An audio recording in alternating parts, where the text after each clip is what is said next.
Puji Tuhan, terima kasih atas kesempatan yang diberikan. Pada malam hari ini saya akan mempresentasikan mengenai teologi Perjanjian Lama. Teologi Perjanjian Lama berada dalam rumpun Biblika. Teologi Biblika bersifat historika dan progresif, kontekstual dan alkitabiah. Dalam pembagian teologi Perjanjian Lama, saya bagi dalam yang pertama, sejarah teologi Perjanjian Lama. Sejarah Perjanjian Lama dicatat dalam suatu kesatuan dalam perjalanan yang panjang, di mana terdapat rencana Allah yang dahsyat dari kekal sampai kekal. Namun rencana ini dimulai dari Adam sampai terbentuknya bangsa-bangsa yang menjadi pembuka sejarah dunia. Otoritas Perjanjian Lama mendapat pengakuan dalam tulisan-tulisan PB untuk memulai babak baru dalam pemahaman dasar manusia tentang maksud kedatangannya. Banyak sekali mengutip tulisan-tulisan Perjanjian Lama, kemudian hal ini dapat digenapkan dalam kitab Injil.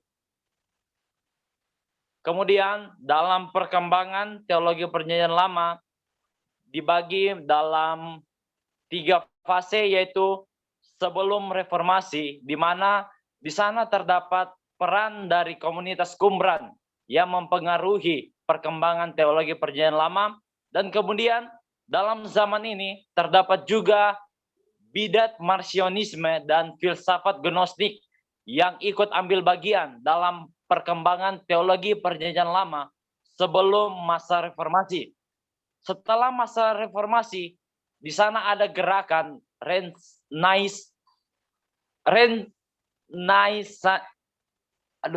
gerakan Renaissance, kemudian berlanjut di mana gerakan ini memiliki sebuah gerakan yang dinamakan sola scriptura atau kembali kepada pemahaman Alkitabiah. Kemudian dalam lanjutan zaman ini dipengaruhi dengan zaman berikutnya, yaitu zaman pencerahan atau pengetahuan modern, di mana di sini juga muncul hermeneutik baru yang hingga kini tetap bertahan dalam teologi liberal setelah zaman ini. Setelah zaman di mana pencerahan, di sana muncul lagi sebuah zaman baru, yaitu zaman di mana teologi Alkitab ini terpisah dari teologi dogmatika, dan dalam dunia teologi mengalami sebuah kebangkitan kembali pada tahun 1921. Dan yang kedua, dalam metodologi teologi Perjanjian Lama dibagi menjadi 4 bagian. Yang pertama, descriptive history, yang mengambil arti asli dari ayat, bukan memaknai ayat yang di luar dari arti asli dari ayat tersebut. Dan yang kedua, didak dogmatik, yaitu pendekatan teologi yang disistematiskan. Yang ketiga, yaitu progresi genetis, yang berarti pembenaran penyataan Allah sebagaimana yang disajikan oleh Allah. Dan yang keempat, yaitu diakronis, tentang teologi tentang jangka waktu dan stratifikasi sejarah. Dan dalam teologi Perjanjian Lama, tema-tema dalam Perjanjian Lama ini dibagi menjadi 6 bagian, di mana ada di bagian yang pertama terdapat penciptaan manusia yang dimulai dari zaman Adam sampai kepada Abraham, yang tercantum dalam kitab Kejadian yang pasal pertama sampai ke pasal yang ke-12. Mengapa sampai ke pasal 12? Karena pasal 12 ini merupakan sebuah transisi untuk masuk ke dalam zaman Abraham dan sampai terbentuknya bangsa-bangsa yang tercantum dalam Kejadian 12 sampai yang pasal yang ke-50. Dan bagian yang ketiga itu eksodusnya bangsa pilihan dari tanah Mesir ke tanah Kanaan yang tercantum dalam kitab Keluaran sampai kepada kitab Yosua. Dan yang keempat, kemerosotan iman yang terdapat di dalam Hakim-Hakim dan Kitab Rut. Dan tema PL yang kelima, yaitu kerajaan bersatu yang terdapat di dalam 1 Samuel sampai 1 Tawarik. Dan yang keenam, yaitu kerajaan terpisah, di mana di sana tercantum di dalam kitab-kitab sejarah. Puji nama Tuhan, demikianlah presentasi yang dapat saya sampaikan. Saya ucapkan terima kasih. Oke, terima kasih Grandy. Sudah dapat izinnya pada presentasinya ini. Baik, ya mari. Yang kedua, silakan yang sudah disebutkan tadi. Ya, terima kasih atas kesempatannya yang diberikan kepada saya. Saya akan mempresentasikan rangkuman dari Teologi Perjanjian Lama.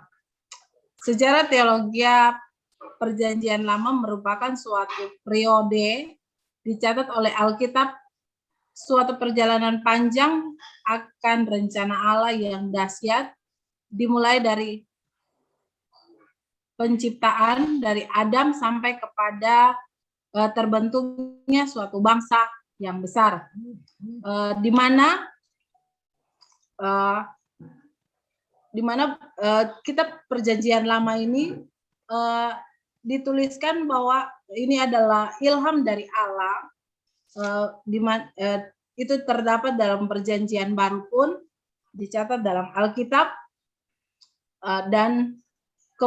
dan mereka masuk dalam komunitas. Bahkan dalam komunitas Qumran menafsirkan bahwa, dan mereka memberikan komentar, serta mereka percaya bahwa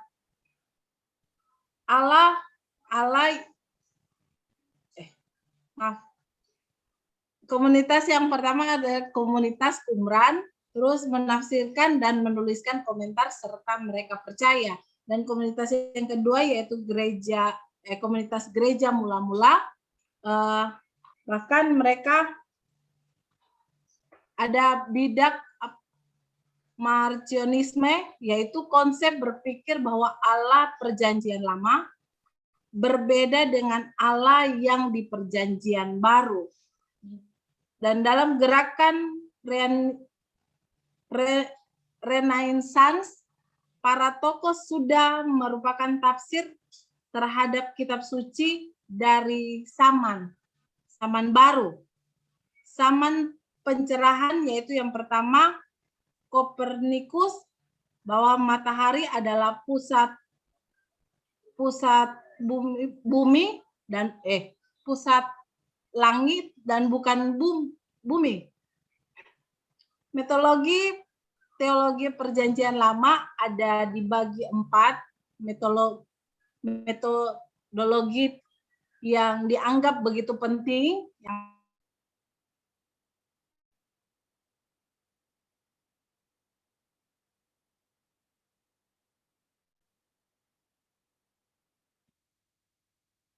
Dia punya speaker, kasih muncul ulang. Ya. Mati. Metodologi Teologi Perjanjian Lama ada 4 yang dianggap begitu penting yang harus diperhatikan. Yang pertama yaitu metode deskriptif historis, yaitu memusatkan perhatian pada soal, menguraikan arti asli dari ayat dan bukan makna untuk masa kini. Bahkan dalam metode deskriptif historis ini dibagi lagi ada 2 pendekatan. Yang pertama yaitu pendekatan secara deskriptif oleh para ahli, dan yang kedua normatif. Dan metodologi Teologi Perjanjian Lama yang kedua yaitu didak metodologi sebagaimana dibatasi waktu. Dan yang ketiga metode progresif genetik, dan yang ketiga metode Yakoni Kalau tidak salah diingat. Dan kemudian, Anakronis. oh iya. Dan yang kemudian dalam Perjanjian Lama ada dibagi-bagi tema-tema dalam Perjanjian Lama ya, dibagi dalam 6 periode. Yang pertama, periode pertama penciptaan manusia pertama Adam sampai Abraham, dalam Kejadian pasalnya yang pertama ayatnya sampai pasalnya yang ke-11. Dan periode yang kedua dari Abraham sampai terbentuknya suatu bangsa yang terdapat dalam Kejadian pasal 12 sampai pasalnya yang ke-50. Dan periode yang ketiga, eksodusnya bangsa pilihan Tuhan sampai ke tanah Kanaan, terdapat dalam kitab Keluaran sampai Yosua. Dan periode keempat,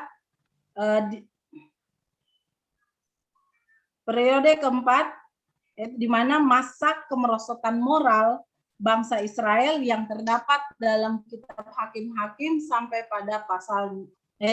pada kitab Rut. Dan periode kelima yaitu kerapan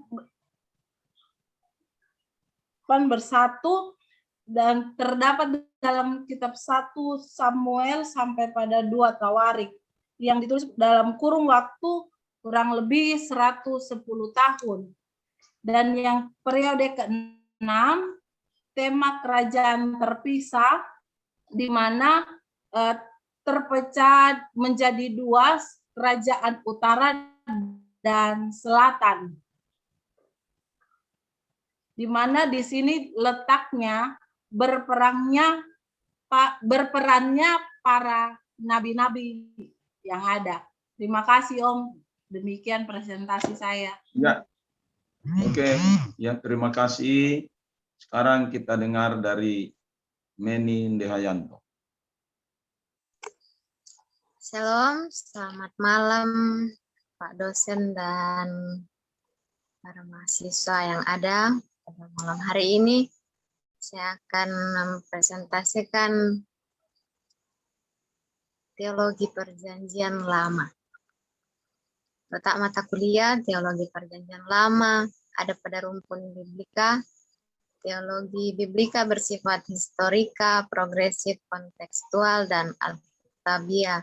Sejarah Perjanjian Lama merupakan satu periode yang dicatat oleh Alkitab dalam satu kesatuan perjalanan panjang di mana terdapat rencana Allah yang dahsyat dari kekal sampai kekal.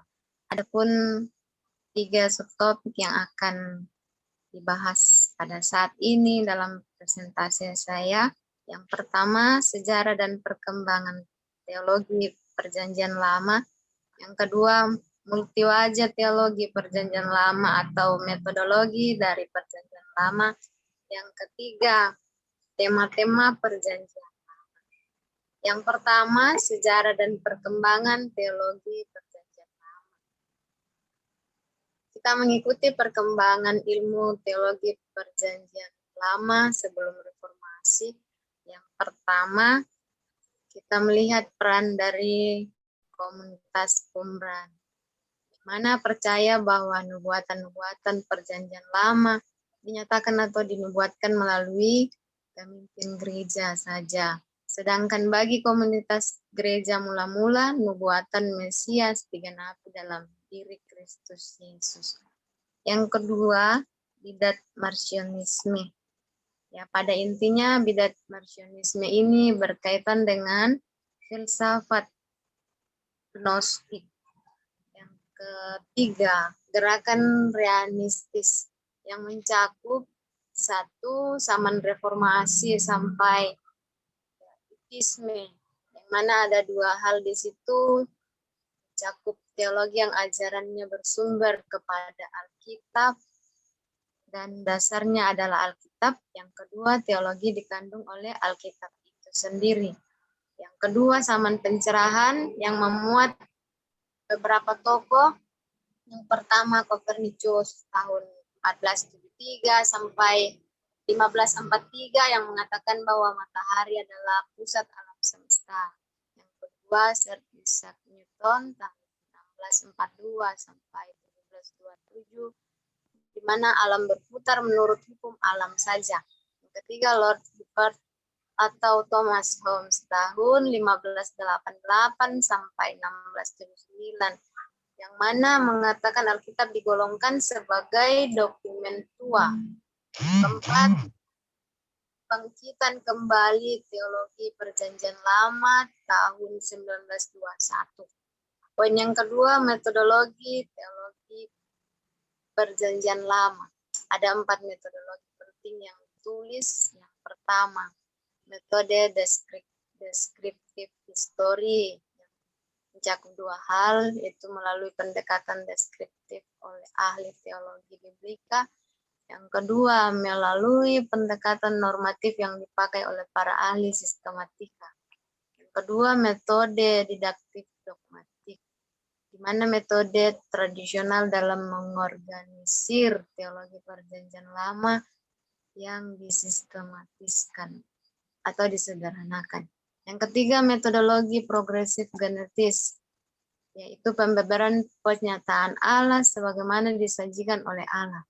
Keempat, metode diakronis, mencatat dengan jujur berbagai kepercayaan masyarakat beragama tanpa mencoba untuk menilai hubungan yang mungkin ada antara peristiwa dan pikiran dengan kebenaran keagamaan normatif yang permanen. Poin ketiga, tema-tema perjanjian lama. Tema-tema penting dalam teologi perjanjian lama dilihat melalui 6 periode yang dibagi secara sistematis.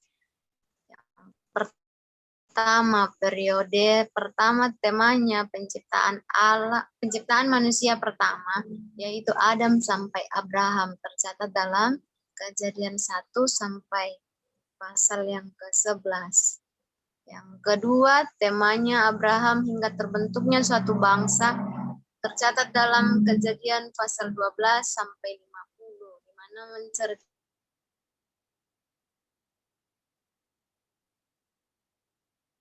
eksodusnya bangsa pilihan Tuhan dari Mesir ke tanah Kanaan.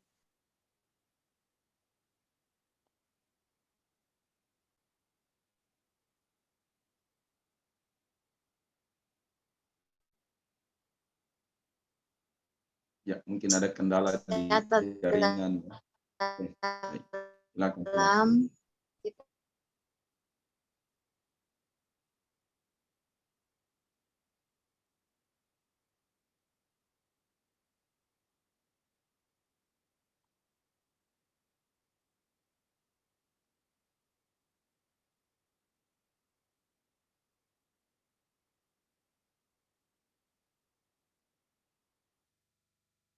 Keluaran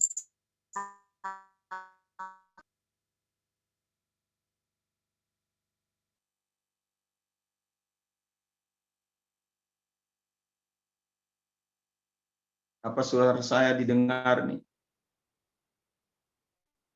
Dengar, Om. Dengar, Oh, Om. iya. Dengar, Om. Berarti jaringan Jaringan. yang di sana ya. Iya. Bagus ya. Jaringan dia, Pak.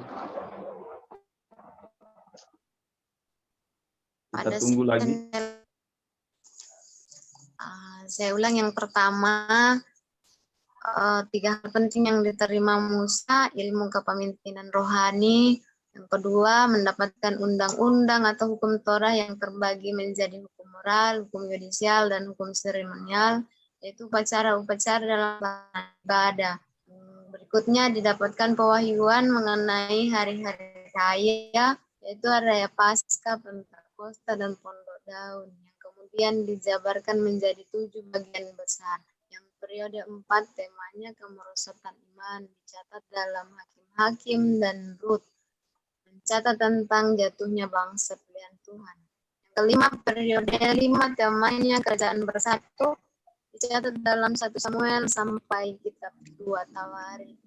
Mengisahkan tentang kerajaan besar, bangsa Israel bersatu di bawah pimpinan Raja Daud. Yang ke periode ke-6, temanya kerajaan terpisah, dimuat oleh kitab sejarah Raja-Raja Israel.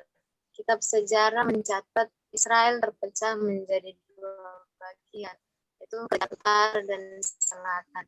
Israel utara dipimpin oleh Yerobeam, mengambil ibu kota Samaria dan menduduki seluruh suku. Israel selatan dipimpin oleh Yahya, mengambil ibu kota Yerusalem dan memimpin dua suku. Demikianlah presentasi saya malam hari ini. Terima kasih.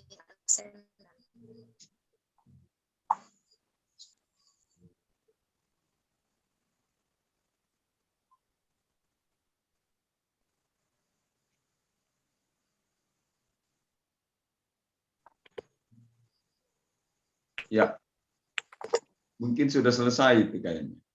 Ya, Ya Pak, sudah. oke, baik. Ya, kita akan maju pada apa namanya 3 mahasiswa berikutnya ya. Sudah selesai 3 mahasiswa pertama. Bisa ada yang apa? Speakernya ada yang harus di-mute. Sudah? Oke. Ya.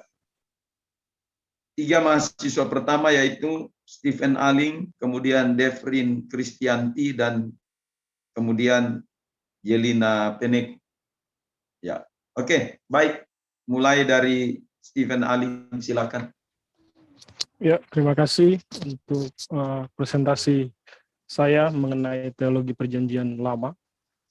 Teologi Perjanjian Lama terletak pada rumpun biblika. Teologi biblika bersifat historika, progresif, kontekstual, dan alkitabiah. Dalam bahasa Ibrani digolongkan menjadi Tanak atau singkatan dari Nevi'im ve Ketuhim, sedangkan dalam kanon baru digolongkan menjadi Torah, sejarah, dan nubuatan. Ada 3 topik. Yang pertama, sejarah teologi PL. Sejarah teologi Perjanjian Lama merupakan suatu periode Alkitab dimulai dari Adam sampai kepada terciptanya suatu bangsa. Otoritas Perjanjian Lama dapat dilihat dalam tulisan-tulisan Perjanjian Baru. Dalam PB, Tuhan Yesus bahkan Paulus banyak mengutip tulisan-tulisan PL. Bahkan tulisan Paulus yang terkenal adalah 2 Timotius 3 ayat 16. Dan bahkan rasul-rasul mengakui otoritas Perjanjian Lama. Nah, perkembangan teologi PL sebelum reformasi dan pada masa reformasi dan seterusnya, yang pertama terdapat dalam komunitas Qumran. Komunitas Qumran telah menulis beberapa teologi-teologi PL dan komentar kitab PL serta menyanyikan himne pada tema-tema PL. Mereka memandang diri sendiri seolah-olah hidup di masa lampau dan percaya nubuatan-nubuatan PL dibukakan oleh pemimpin gereja mereka. Bagi komunitas Qumran bahwa nubuatan Mesias sedang digenapi, sedangkan gereja mula-mula percaya bahwa Mesias telah digenapi dalam diri Tuhan Yesus Kristus. Yang kedua adalah bicara tentang bidat Marcionisme. Marcionisme memiliki pola pikir PL bahwa Allah PL berbeda dengan Allah PB. Sama halnya dengan pandangan Gnostik bahwa Allah memiliki dualisme, yakni materi dan non-materi. Allah materi jahat, sedangkan non-materi baik. Lalu ada yang disebut dengan gerakan Renaisan.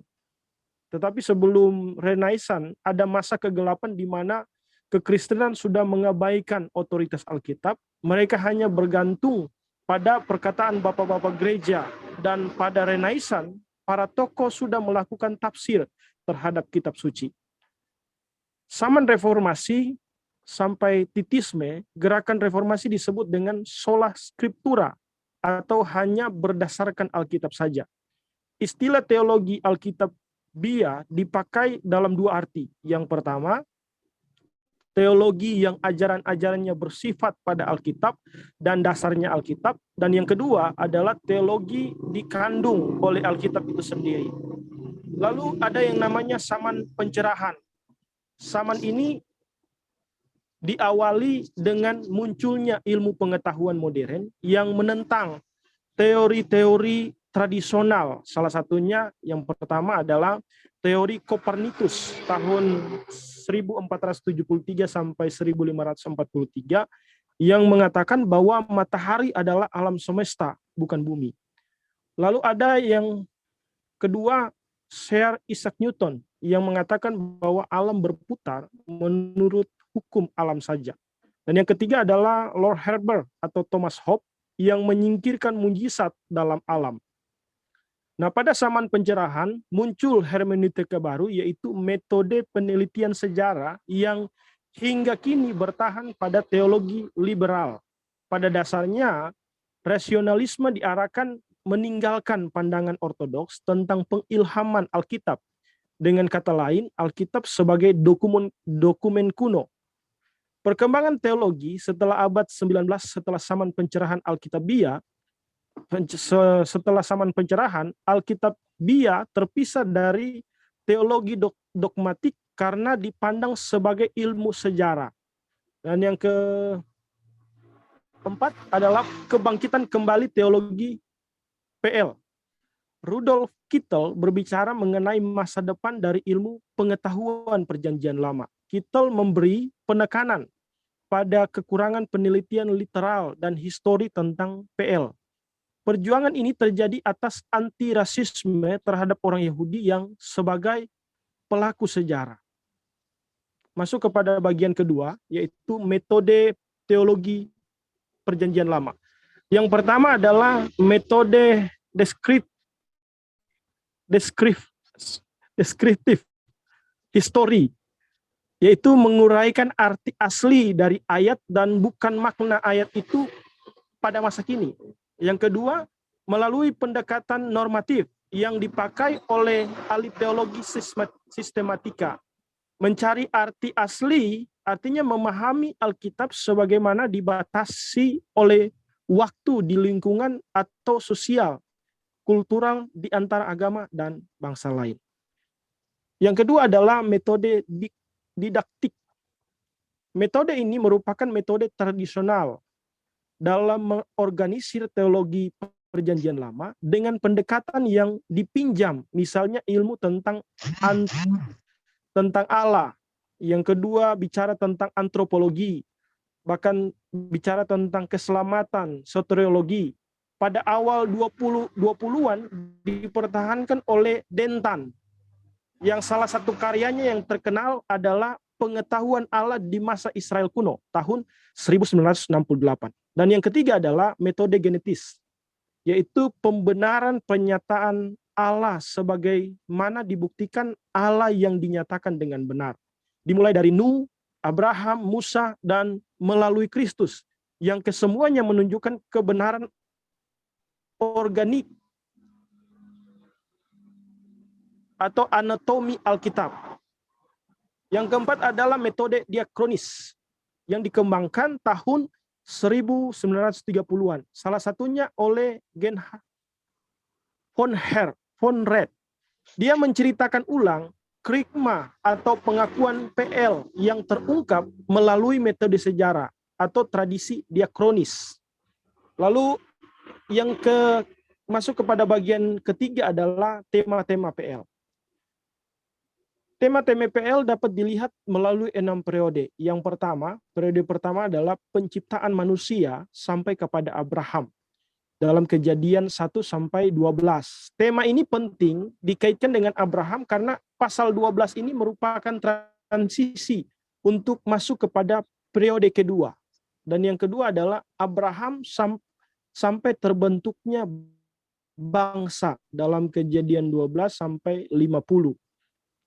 Bicara tentang kisah Exodus, Abraham dari keluarganya yang menganut politeisme atau banyak Tuhan, masuk kepada yang namanya monoteisme. Dan yang ketiga adalah Exodusnya bangsa pilihan dari Mesir ke tanah Kanaan. Dicatat dalam kitab Keluaran dan kitab Yosua, Musa mendapat 3 hal penting. Yang pertama adalah ilmu kepemimpinan rohani, Yang kedua adalah undang-undang atau hukum Taurat dan terbagi beberapa bagian. Lalu yang ketiga adalah pewahyuan hari atau tentang hari-hari raya. Lalu ada yang keempat adalah masa kemerosotan iman, yaitu jatuhnya bangsa pilihan Tuhan dari Yosua kepada hakim-hakim. Di sini mereka berjuang dengan jatuh bangun ya di dalam kemerosotan iman. Dan yang kelima adalah bicara tentang kerajaan bersatu. Periode yang kelima adalah kerajaan bersatu dari kitab 1 Samuel sampai 2 Tawarik, dimulai dari Saul sampai kepada Salomo, dan dalam kurun waktu 120 tahun bangsa pilihan Tuhan dengan gigih mempertahankan Israel.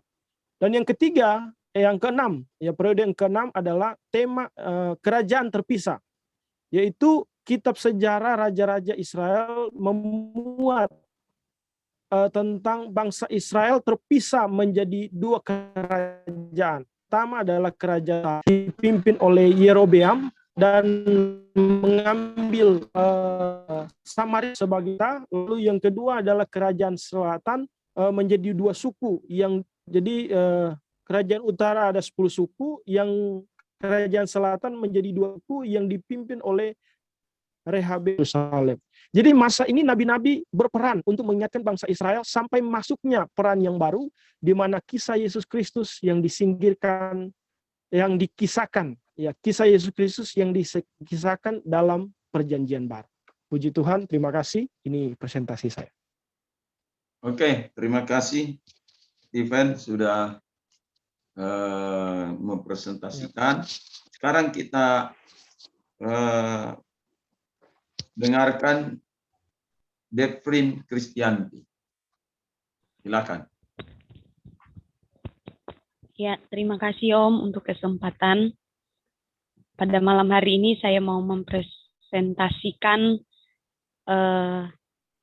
teologi perjanjian lama yang saya ikuti juga dalam channel YouTube yang Om bagikan. Teologi perjanjian lama merupakan bagian dari teologi Kristen, secara khusus teologi biblika, yang di dalamnya membahas tema-tema atau isu-isu teologis yang ada di dalam Alkitab Perjanjian Lama. Teologi Perjanjian Lama mempunyai suatu fungsi kritis yang dijalankan yang dijelaskan dalam dialog dengan gereja dan tradisinya serta persoalan yang dihadapinya. Alkitab, bahkan yang dihadapi Alkitab, bahan utama teologi Perjanjian Lama. Teologi Perjanjian Lama di sini Om, saya dalam ringkasan saya menulis memiliki sejarah dan perkembangannya. Di sini saya mencatat saya mengambil dalam era reformasi gereja. Teologi Perjanjian Lama tidak dapat dilepaskan dari teologi biblika. Dan perkembangan teologi biblika ini dimulai terlihat pada zaman reformasi gereja, di mana sangat menekankan pada prinsip sola scriptura atau Alkitab sebagai satu-satunya sumber dalam berteologi, dan dasarnya adalah Alkitab itu sendiri. Kalau dilihat dari sejarah perkembangan mengikuti era reform, kalau dilihat dari sejarah dan perkembangan mengikuti, di sini Om saya mencatat era reformasi gereja dan abad pencerahan. Dan tambahan di sini Om, saya mencatat ada abad modern. Nah, teologi Perjanjian Lama memperhatikan metode yang para teolog gunakan dalam membangun sebuah teologi Perjanjian Lama menjadi hal yang cukup penting.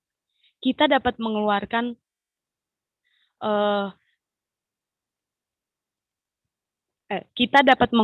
pesan yang beragam ya dari sejarah Perjanjian Lama melalui penafsiran atau disebut sebagai eksegetis, sehingga memberi memberikan dampak pada sejarah, dogmatika, dan filsafat agama-agama sebelum menggunakan metode apa yang digunakan teologi. Di sini Om ada 3 bagian saya mencatat. Pertama, teologi Perjanjian Lama perlu dilepaskan dari sifat pengajaran sehingga fokus dari Perjanjian Lama bukanlah terhadap disiplin atau ilmu teologi, melainkan pada firman Allah. Kedua, pada setiap bagian dalam Perjanjian Lama memiliki sifat dan karakter yang kaya dan beragam. Ketiga, teologi Perjanjian Lama merupakan disiplin ilmu yang menggunakan pendekatan khususnya dalam sejarah di Perjanjian Lama. Ya, itu Om. Ringkasan yang saya berusaha buat. Terima kasih Om. Oke, terima kasih. Sekarang kita maju kepada Yelina Penek. Silakan presentasinya.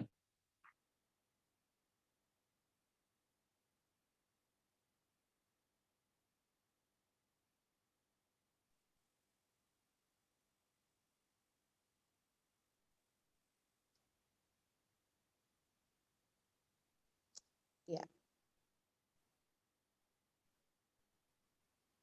Selamat malam Pak dosen dan selamat malam teman-teman mahasiswa. Puji Tuhan, saat ini saya akan mempresentasikan teologi Perjanjian Lama.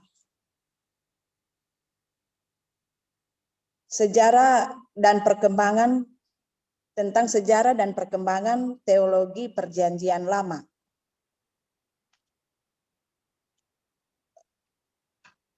Sejarah teologi Perjanjian Lama ini merupakan suatu periode yang dicatat oleh Alkitab, di mana mempunyai satu perjalanan yang panjang dari kesatuan Alkitab, di mana terdapat rencana Allah yang dahsyat yang dimulai dari Adam sampai kepada terbentuknya suatu bangsa sebagai pembuka sejarah dunia. Otoritas Perjanjian Lama dapat dilihat dari suatu pengakuan tulisan-tulisan Perjanjian Baru untuk memulai babak baru dalam memberikan pemahaman dasar kepada manusia tentang maksud kedatangan Yesus Kristus Tuhan. Dan ini banyak dikutip tulisan-tulisan PL dikutip dalam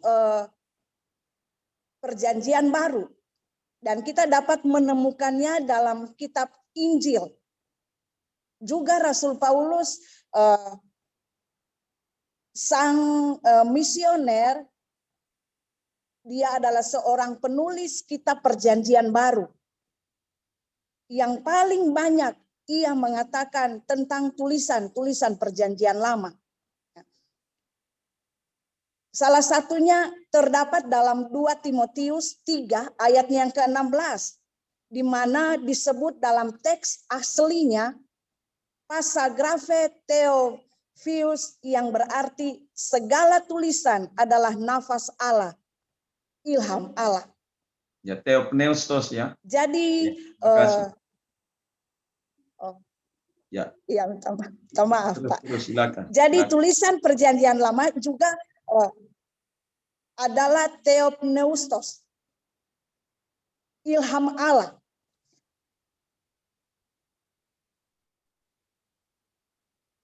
Rasul-rasul, gereja mula-mula, dan juga yang lainnya menulis kitab Perjanjian Baru. Mereka semua mengakui tentang otoritas dari tulisan Perjanjian Lama. perkembangan ilmu teologi Perjanjian Lama sebelum reformasi, atau kita melihat perkembangan ilmu teologi Perjanjian Lama sebelum reformasi,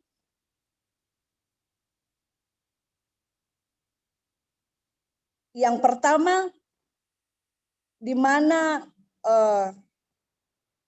berperannya satu komunitas Qumran, di mana komunitas ini telah menafsirkan materi-materi teologi Perjanjian Lama, ya, yang kemudian menulis komentar dari beberapa kitab Perjanjian Lama dan menyanyikan beberapa himne berdasarkan tema-tema Perjanjian Lama. Komunitas Qumran ini memandang diri mereka seolah-olah hidup di masa lampau dan percaya bahwa Perjanjian Lama sedang digenapi dalam pengalaman-pengalaman mereka. Dan komunitas Qumran ini juga mereka percaya bahwa nubuatan-nubuatan Perjanjian Lama berisi sesuatu yang misterius, di mana mempunyai sesuatu yang misterius ini yang maknanya dinyatakan, ya, atau dinubuatkan melalui pemimpin gereja. Bahwa nubuatan-nubuatan PL itu dinyatakan atau dibukakan oleh pemimpin-pemimpin mereka. Secara dalam catatan khusus, komunitas Qumran ini berbeda dengan kitab gereja mula-mula dalam hal nubuatan Mesias. Komunitas Qumran ini bagi mereka nubuatan tentang Mesias sedang dinantikan. Namun bagi komunitas gereja mula-mula, nubuatan Mesias adalah sudah digenapi di dalam diri Yesus Tuhan kita. Yang kedua, bidat marcionisme.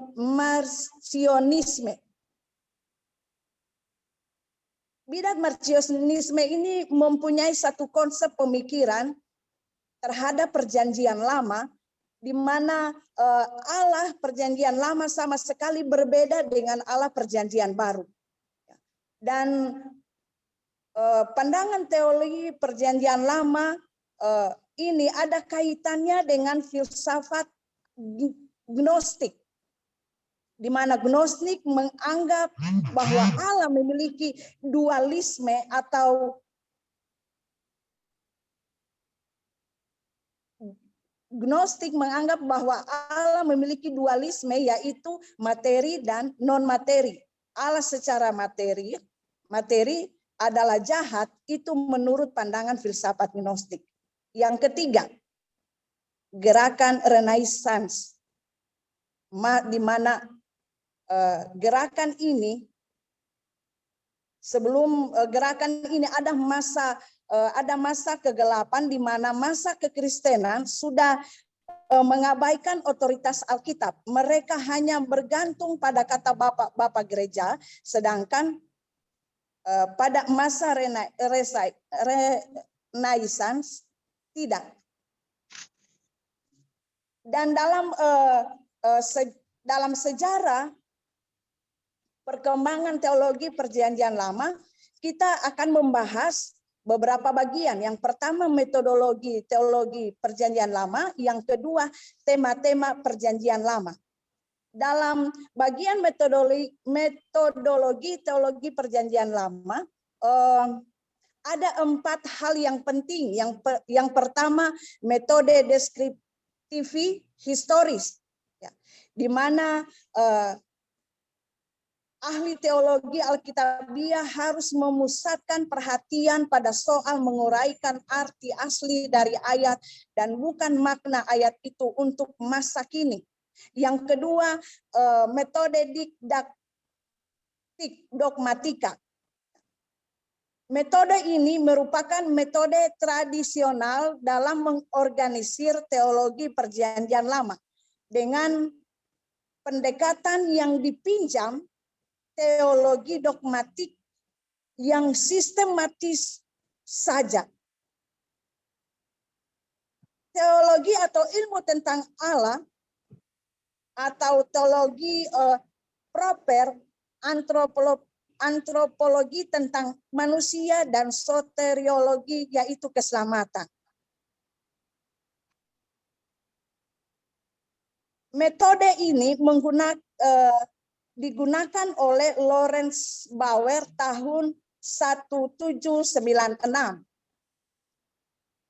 Dan kemudian pada abad ke-20 dipertahankan oleh Dento dengan karya-karyanya yang terkenal, yaitu The Knowledge of God in Israel. Artinya pengetahuan Allah di mana Israel kuno itu. Artinya pengetahuan Allah di masa Israel kuno tahun 1968. Yang ketiga, metode progresif genetis. Nah, metode ini dipahami sebagai pembeberan penyataan Allah, sebagaimana disajikan oleh Allah.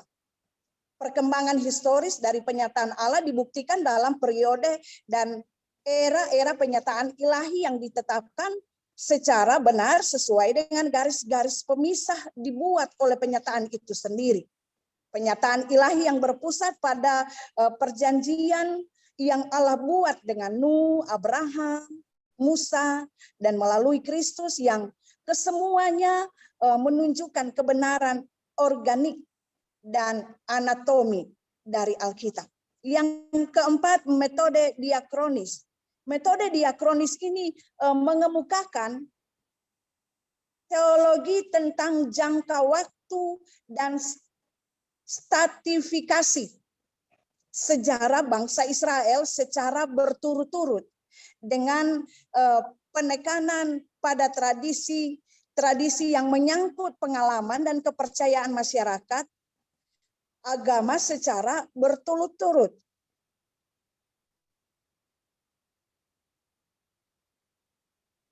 Teologi Alkitab dianggap sebagai disiplin ilmu sejarah murni yang mencatat dengan jujur berbagai kepercayaan masyarakat beragama tanpa mencoba untuk menilai hubungan yang mungkin ada antara peristiwa-peristiwa dan pikiran-pikiran ini dengan kebenaran-kebenaran atau dengan kebenaran-kebenaran keagamaan normatif yang permanen. Kemudian bagian yang kedua ada dalam sejarah perkembangan sejarah teologi perjanjian lama ini ada tema-tema perjanjian lama. Tema-tema perjanjian lama ini penting dalam teologi perjanjian lama. Dan kita dapat melihat melalui 6 periode. Yang pertama, periode pertama di mana temanya penciptaan manusia pertama, yaitu Adam sampai Abraham. Adam sampai Abraham. Yang dicatat dalam kitab yang pertama yaitu dalam kitab Kejadian 1 sampai dengan ayatnya yang ke-12. Pasal 1 sampai pasal 12. Ya, lanjut. Maaf, ya, dari Kejadian pasal 1 sampai pasal yang ke-12. Dan dalam tema ini penting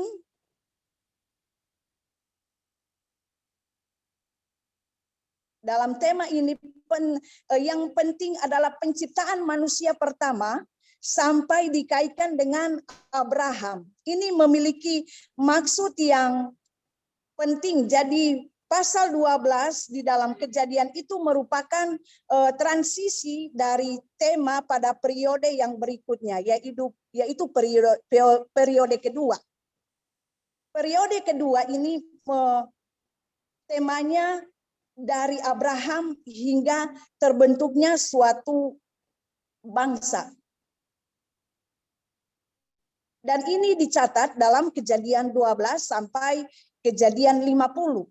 di mana mengisahkan tentang eksodusnya Abraham dari keluarganya yang politeisme, menyembah banyak Tuhan atau patung-patung, kemudian dipersiapkan Tuhan untuk beralih kepada penyembahan kepada Tuhan saja yang kita kenal dengan monoteisme. Yang ketiga, periode yang ketiga, temanya eksodusnya bangsa pilihan Tuhan dari Mesir ke tanah Kanaan. Ini di kitab Keluaran sampai kitab Yosua. Dalam periode ini Musa mendapat 3 hal penting bagi bangsanya. Yang pertama, ilmu kepemimpinan Tuhan. Yang kedua, mereka mendapatkan undang atau hukum Taurat yang terbagi menjadi hukum moral, hukum yudisial, hukum seremonial, yaitu upacara-upacara dalam pelaksanaan ibadah. Yang ketiga, di mana di situ didapatkan pewahyuan mengenai hari-hari raya, yaitu Paskah, Pantekosta, Pondok Daun-daunan. Kemudian dijabarkan menjadi 7 bagian besar. 4, kita masuk dalam periode yang keempat, di mana temanya masa kemerosotan iman. Itu dicatat dalam kitab Hakim-Hakim dan juga kitab Rut, di mana di sini ada jatuh bangunnya bangsa pilihan Tuhan waktu mereka sampai ke tanah Kanaan. Belum selesai karena waktu mereka sampai ke tanah Kanaan, di mana di sini ada jatuh bangunnya bangsa pilihan Tuhan di waktu mereka sampai ke tanah Kanaan. Belum selesai karena Yosua meninggal dan kemudian kepemimpinan beralih kepada kepemimpinan hakim-hakim. Nah, di sini mereka berjuang dalam jatuh bangunnya yang disebut masa kemerosotan iman. Yang kelima, periode kelima, temanya kerajaan bersatu. Dikisahkan dalam 1 Samuel sampai 2 Tawarik tentang kerajaan Israel dalam kurung waktu 120 tahun, mulai dari Raja Saul sampai Raja Salomo. Ada 3 raja yang memerintah, yaitu Raja Saul, Raja Daud, dan Raja Salomo. Menyisihkan persoalan kepemimpinan pada masa Raja Saul, sehingga bangsa Israel belum benar-benar mendapatkan perjuangan yang final. Tetapi pada masa kepemimpinan Daud, dia berhasil mempersatukan kerajaan itu dan kemudian diteruskan oleh anaknya Salomo, dan kemudian Salomo tinggal meneruskan satu cita-cita pembangunan bait suci yang sudah ada pada ayahnya Daud. Jadi kesimpulannya adalah dalam kurung waktu 120 tahun mulai Raja Saul sampai Salomo, bangsa pilihan Tuhan berjuang dengan gigih untuk mempersatukan Israel. Dan itu diakhiri dengan persatuan seluruh Israel pada masa pemerintahan Raja Daud. Yang keenam, yang terakhir, periode keenam, temanya kerajaan terpisah. Kitab-kitab sejarah raja-raja Israel memuat tentang hal itu. Kemudian bangsa ini terpecah menjadi 2 di dalam kitab sejarah Israel, yaitu kerajaan utara, kerajaan selatan. Di mana kerajaan utara yang pertama-tama dipimpin oleh Yerobeam dengan mengambil ibu kota Samaria. Kemudian kerajaan selatan yang terdiri dari 2 suku, yaitu kerajaan utara 10 suku, kerajaan selatan 2 suku. Dan ke-12 suku ini dipimpin oleh Rehabeam dan ibu kotanya tetap Yerusalem. Kerajaan terpisah menjadi 2 bagian, Israel Utara, Israel Selatan. Jadi di sini adalah peran para nabi dan penulis kitab nabi-nabi berperan pada masa ini untuk mengingatkan bangsa Israel sampai nanti pada masuknya satu masa yang baru, yaitu di mana kisah Yesus Kristus Tuhan kita yang dikisahkan pada perjanjian baru. Inilah presentasi dari saya. Terima kasih. Tuhan Yesus memberkati. Baik, terima kasih untuk presentasinya. Ya, bagus. Tapi ada beberapa istilah yang saya harus koreksi. Ya, penyebutan pasagrafet neustos. Ya, nah, itu satu. Ini itu penyebutan yang benar. Kemudian yang kedua, umran, bukan kumra ya, umran, ada n di belakang. Ya, memang karena cuma mendengarkan video ya. Kemudian metode deskriptif historis, ya, bukan deskriptivi. Ya, mungkin tak slide tapi tidak apa, saya koreksi. Oke, bagus, luar biasa. Terima kasih. Kemudian berikutnya Gitania Tatehe. Silakan.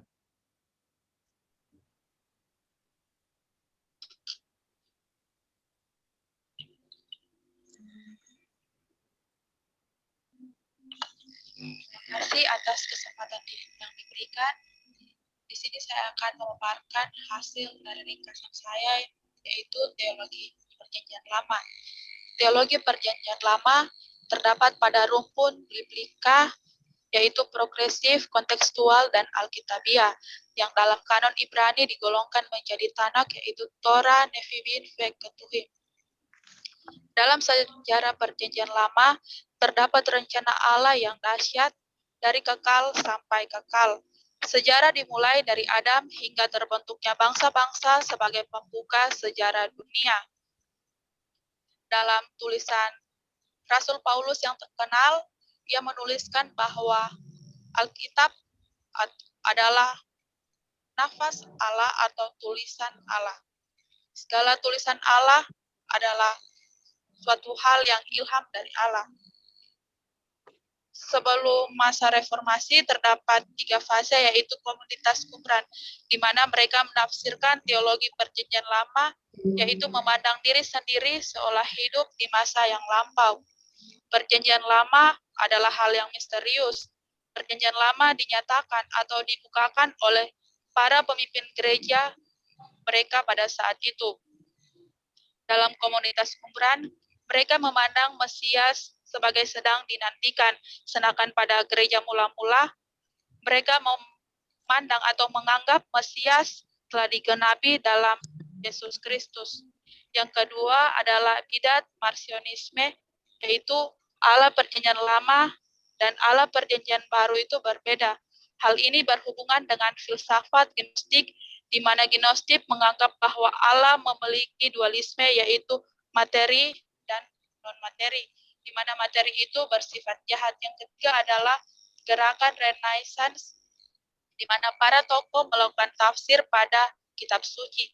Sebelum gerakan Renaissance ada masa kegelapan, yaitu Kristen mengesampingkan otoritas Alkitab. Mereka lebih bergantung pada perkataan bapak-bapak gereja pada saat itu. Pada perkembangan teologi Perjanjian Lama mulai dari zaman Reformasi hingga pada zaman Pietisme, ada kata yang disebut dengan sola scriptura, yaitu hanya berdasar pada Alkitab. Istilah teologi Alkitabiah memiliki 2 arti, yaitu sumber dan dasar adalah Alkitab. Yang kedua adalah teologi dikandung oleh Alkitab itu sendiri. Ada yang namanya zaman pencerahan, dimulai dari ilmu pengetahuan modern di mana mereka menentang teologi tradisional. Yang pertama adalah Kopernikus pada tahun 1473 hingga tahun 1543, di mana matahari adalah pusat alam semesta dan dunia bumi. Yang kedua adalah Sir Isaac Newton pada tahun 1642 hingga 1727, di mana alam berputar menurut hukum alam. Yang ketiga yaitu Lord Herbert atau Thomas Hobbes pada tahun 1588 hingga 1679, di mana ia menyingkirkan mujizat dalam alam. Pada zaman pencerahan muncul hermeneutika metode penelitian sejarah. Yang kedua adalah metodologi perjanjian lama. Terdapat 4 metode penting. Yang pertama adalah deskriptif historis, di mana penafsir harus dapat menguraikan arti asli dari ayat atau bagaimana cara untuk memahami Alkitab dalam pendekatan deskriptif dan normatif, atau yang biasa disebut open tafsiran teologis adalah penerjemahan ayat yang telah direkonstruksi secara historis ke dalam dunia modern. Yang ketiga adalah didaktik dogmatika atau metode tradisional, yaitu pendekatan yang disistematika, yang kita kenal biasanya sebagai Allah atau teologi proper, dan antropologi yaitu berbicara tentang manusia, dan soteriologi berbicara tentang keselamatan.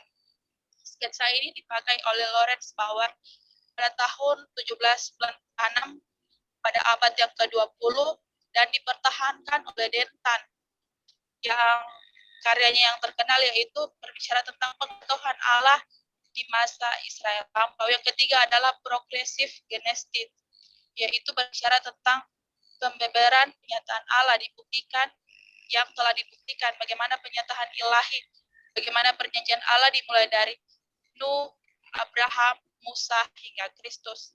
Yang keempat adalah metode diakronis pada tahun 1930-an, di mana berisikan jangka waktu statistika Israel secara berturut-turut.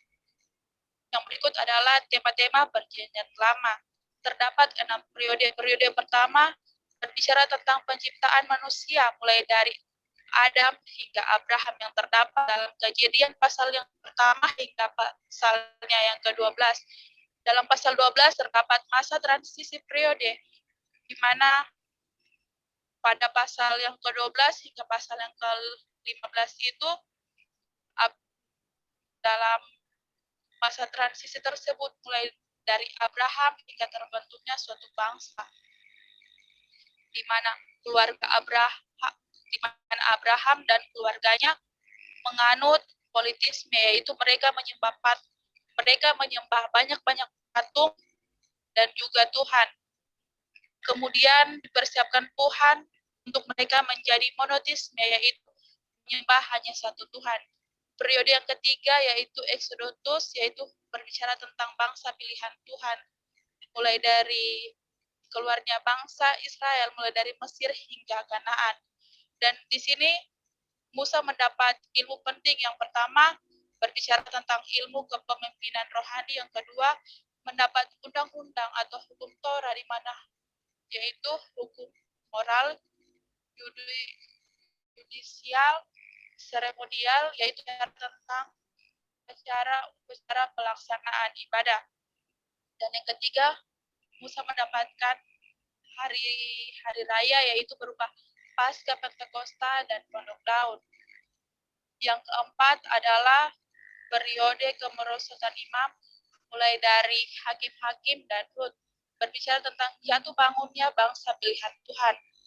Periode yang kelima berbicara tentang kerajaan bersatu, dikisahkan dalam 1 Samuel hingga 2 Tawarik. Ada kurun waktu kurang lebih 120 tahun, di mana mulai dari Saul hingga pada Salomo, di mana mereka mengalami masalah kepemimpinan yang dialami pada masa pemerintahan Saul pada saat itu. Dan ketika beralih kepada masa pemerintahan Daud, krisis tersebut dapat teratasi hingga pada masa pemerintahan Raja Salomo. Kesimpulannya, kurang lebih 120 tahun dari Saul hingga Salomo, Israel berjuang untuk bangsa pilihan Tuhan berjuang untuk mempersatukan Israel. Diakhiri dengan persatuan bangsa tersebut. Pada bagian yang ke-6 atau periode yang ke-6 berbicara tentang kerajaan yang terpisah.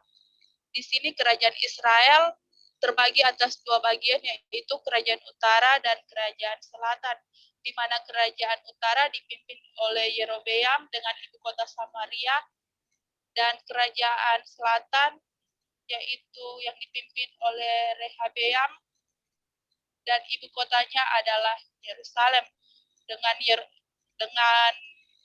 Kerajaan Utara yang dipimpin oleh Yerobeam memiliki 10 suku dan Rehabeam memiliki 2 suku. Pada zaman ini peran para nabi sangat penting untuk mengingatkan bangsa Israel. Terima kasih. Ya, terima kasih sudah mempresentasikan dengan baik. Kemudian berikut Cika Wenas.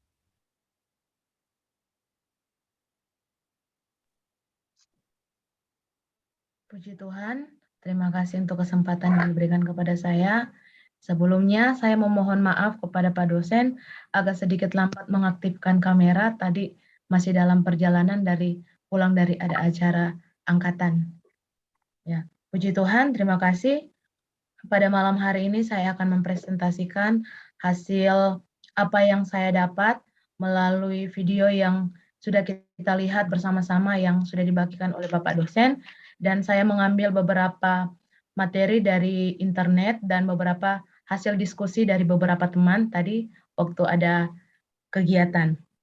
Puji Tuhan, kita langsung masuk saja. Teologi PL.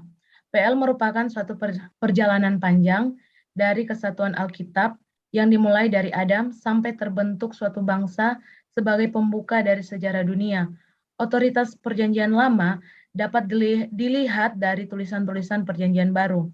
Untuk memperjelas kedatangan Tuhan di dunia, Tuhan Yesus mengutip tulisan-tulisan di kitab Perjanjian Lama, dan Rasul Paulus juga banyak mengutip tulisan-tulisan di kitab Perjanjian Lama. Ini hasil yang saya dapat. Teologi Perjanjian Lama merupakan bagian dari teologi Kristen, secara khusus teologi biblika atau teologi Alkitab, yang membahas tema-tema atau isu-isu teologi yang berdasarkan apa yang terdapat dalam Alkitab, khususnya Perjanjian Lama, sebagai bagian dari teologi biblika dalam Perjanjian Lama. Teologi ini mempunyai suatu fungsi kritis yang dijalankan dalam dialog dengan atau dalam gereja, membahas tradisinya serta hal-hal yang dihadapinya. Teologi Perjanjian Lama tidak dapat dilepaskan dari teologi biblika. Perkembangan teologi biblika ini mulai terlihat pasca zaman reformasi gereja, di mana golongan Protestan sangat menekan pada prinsip sola scriptura atau Alkitab sebagai satu-satunya sumber dalam berteologi.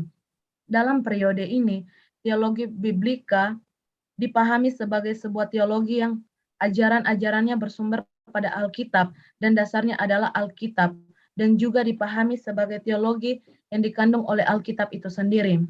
Namun yang terjadi pada saat itu, teologi biblika masih digunakan untuk mendukung sistem doktrin Kristen yang tradisional. Peranan tambahan teologi biblika sejajar dengan hal-hal dogmatis ditetapkan secara kuat oleh Abraham Calovius yang berpendapat bahwa teologi biblika merupakan nama baru dari teologi eksegetika yang berfungsi untuk mendukung dogmatika gereja. Dengan demikian, teologi biblika menjadi suatu disiplin tambahan yang mendukung dogmatika gereja. Pada perkembangan selanjutnya, golongan pietisme dari Jerman mengubah arah perkembangan teologi biblika dalam gerakan pietisme ini. Teologi biblika menjadi alat reaksi terhadap sifat ortodoks Protestan yang kering. Dengan demikian, teologi biblika malah digunakan untuk menyerang dogmatika gereja. Akhirnya, sejak tahun 1745, teologi biblika terpisah dari dogmatika gereja dan menjadi disiplin ilmu yang berdiri sendiri. Abad pencerahan menjadi salah satu zaman yang mengubah perkembangan teologi biblika.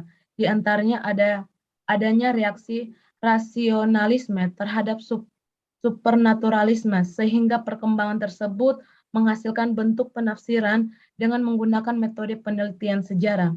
Karya-karya dari Anton Friedrich Busching yang didorong oleh gerakan pietisme dan rasionalisme ini menimbulkan adanya persaingan antara teologi biblika dengan teologi dogmatika. Tokoh lainnya yang mempengaruhi perkembangan teologi biblika pada abad ini adalah Johann Philipp Gabler. tahun 1753 sampai 1826 yang membedakan antara teologi biblika, teologi, dan teologi dogmatika. Menurut Gabler, teologi biblika memiliki sifat historis dan meneruskan pemahaman para penulis Alkitab, sedangkan teologi dogmatika memiliki sifat mendidik, mengajarkan penalaran filosofis seorang teolog tertentu sesuai dengan kemampuan, waktu, usia, tempat, aliran, atau mazhab yang dianut oleh teolog tersebut.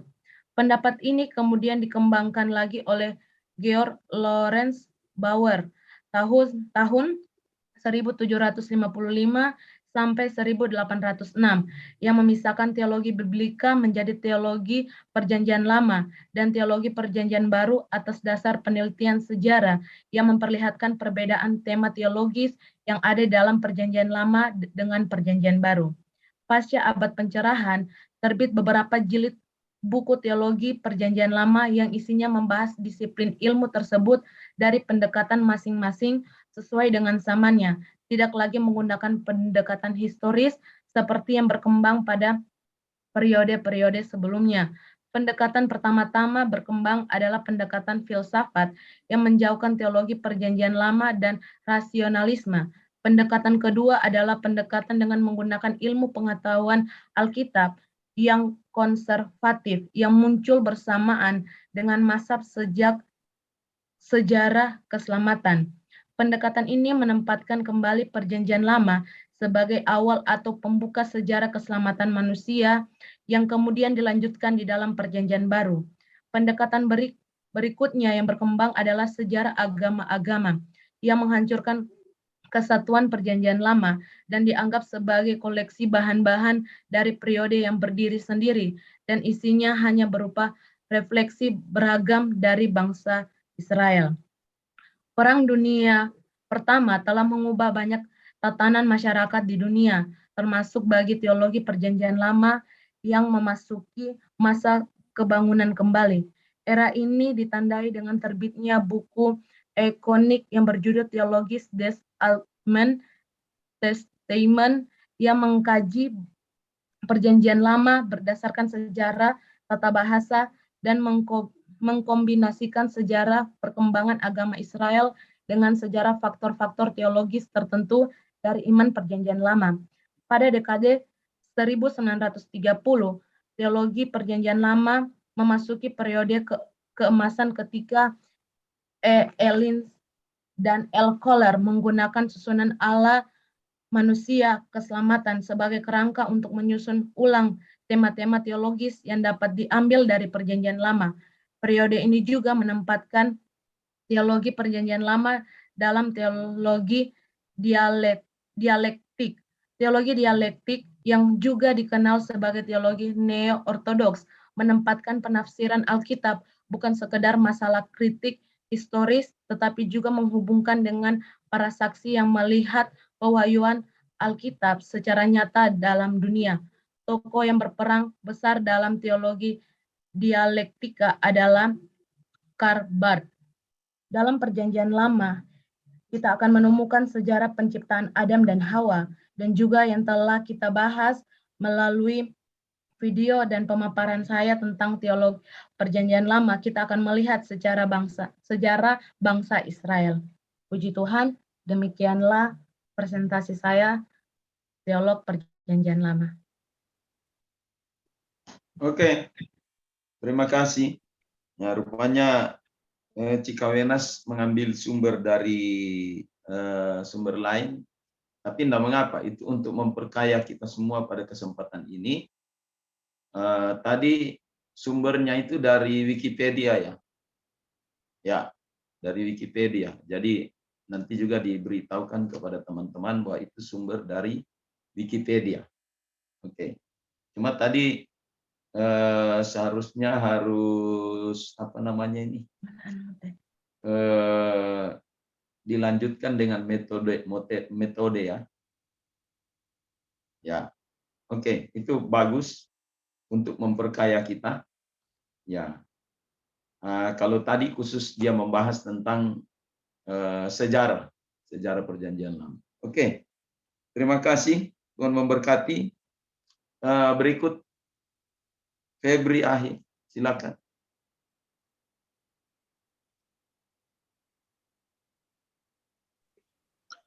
Ya, terima kasih Om. Kesempatan diberikan kepada saya untuk memaparkan ringkasan tentang teologi Perjanjian Lama. Tapi sebelum itu saya minta maaf kalau saya agak terlambat masuk karena jaringan tidak bagus. Soalnya satu hari ini mati lampu tadi Om. Jadi nanti sore baru menyala lampu, baru jaringan bisa bagus ulang. Jadi ya terima kasih Om. Di sini teologi PL terletak pada rumpun Biblika atau Alkitab. Teologi Biblika bersifat progresif, historika, kontekstual, dan alkitabiah. PL dalam kanon Ibrani digolongkan menjadi Tanakh, yang artinya Torah, Neviim, Ketuvim. Dalam kanon baru digolongkan menjadi Torah, sejarah, sastra, dan nubuatan. Perjanjian Lama itu dibagi menjadi 3 bagian. Yang pertama, sejarah dan perkembangan teologi PL. Yang kedua, multiwajah atau metodologi teologi PL. Dan yang ketiga, tema PL. Ya, bagian yang pertama, sejarah dan perkembangan teologi PL.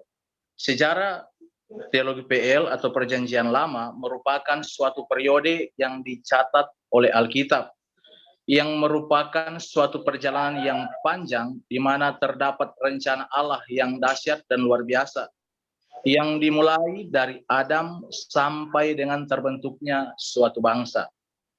Otoritas Perjanjian Lama dapat dilihat dari suatu pengakuan tulisan-tulisan Perjanjian Baru yang ditulis oleh Rasul Paulus, sang misioner, yang terdapat dalam 2 Timotius 3 ayat yang ke-16, yang dalam bahasa aslinya yaitu Pasagrape Theos Pneutos, yang artinya segala tulisan adalah nafas Allah atau ilham Allah.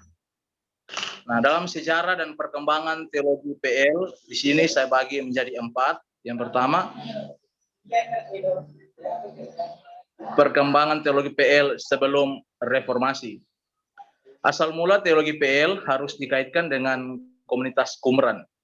Komunitas Qumran telah menafsirkan materi Perjanjian Lama dan menulis beberapa komentar tentang kitab Perjanjian Lama dan menyanyikan beberapa himne Perjanjian Lama.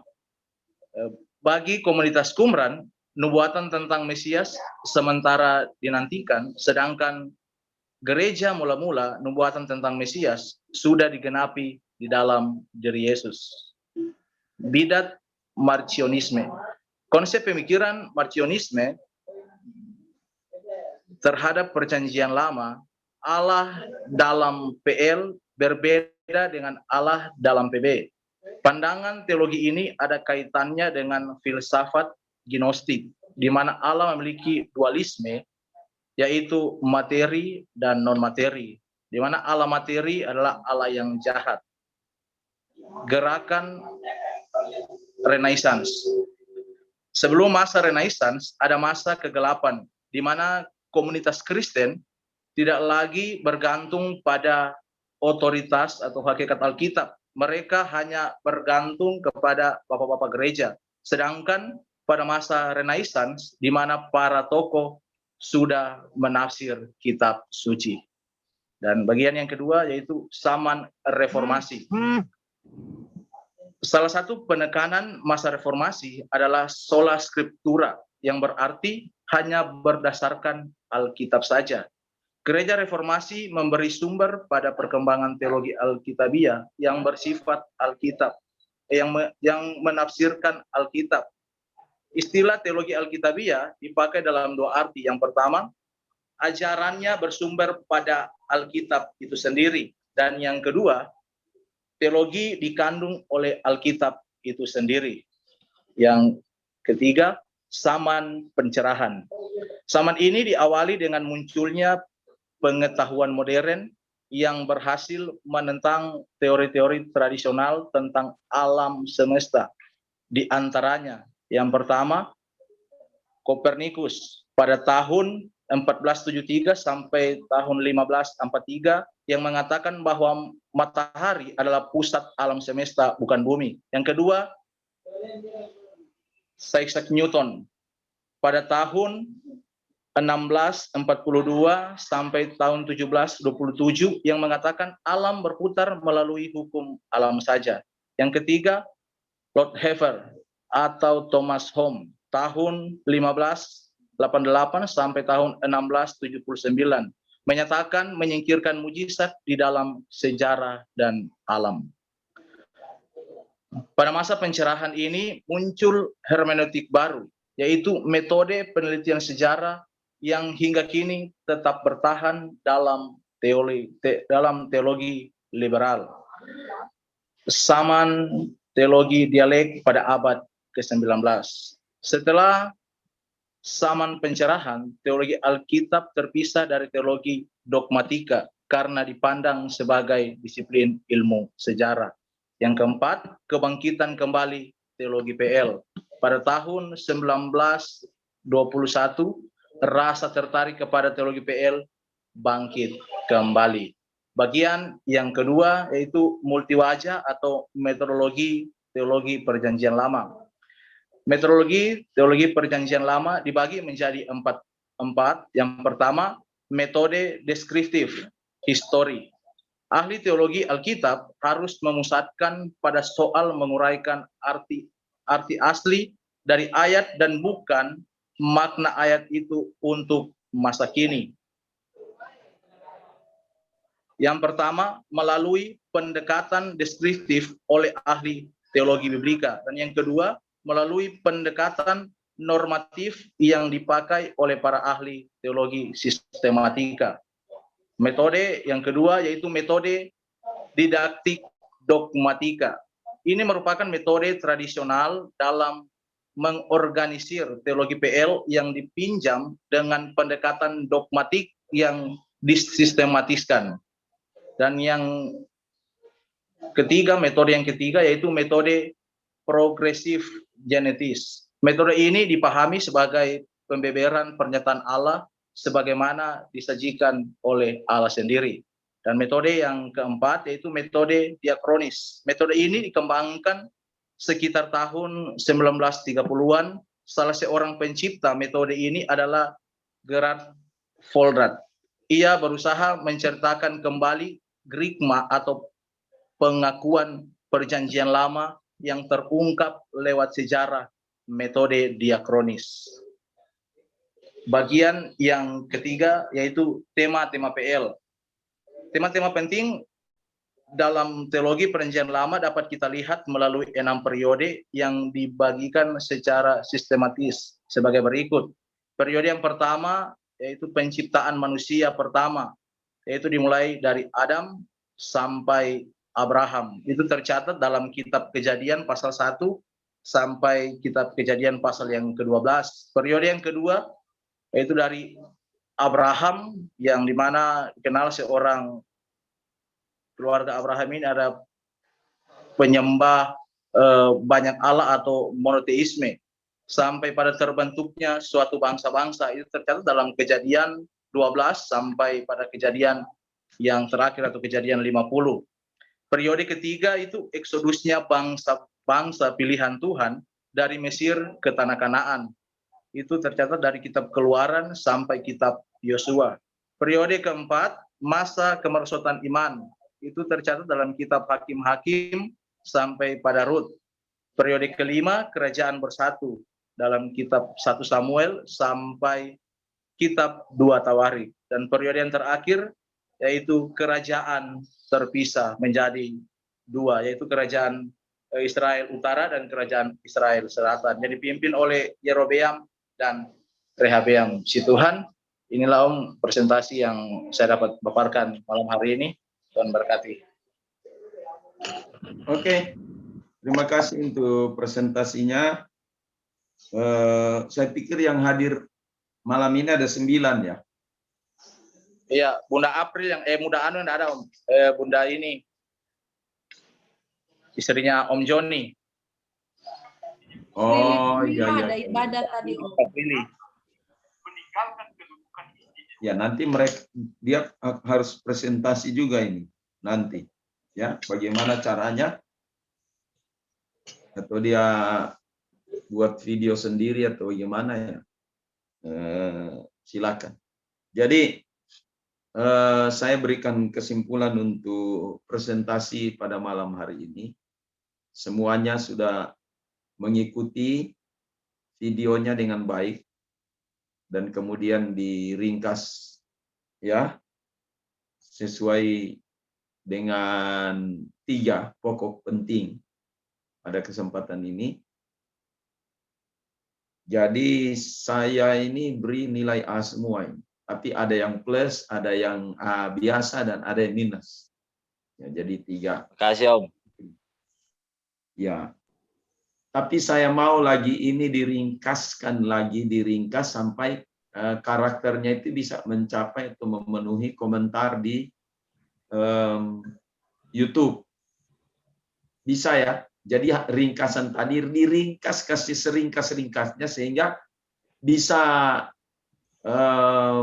memenuhi semua yang dijelaskan tadi, kemudian langsung diinput ke komentar di YouTube Teologi Perjanjian Lama.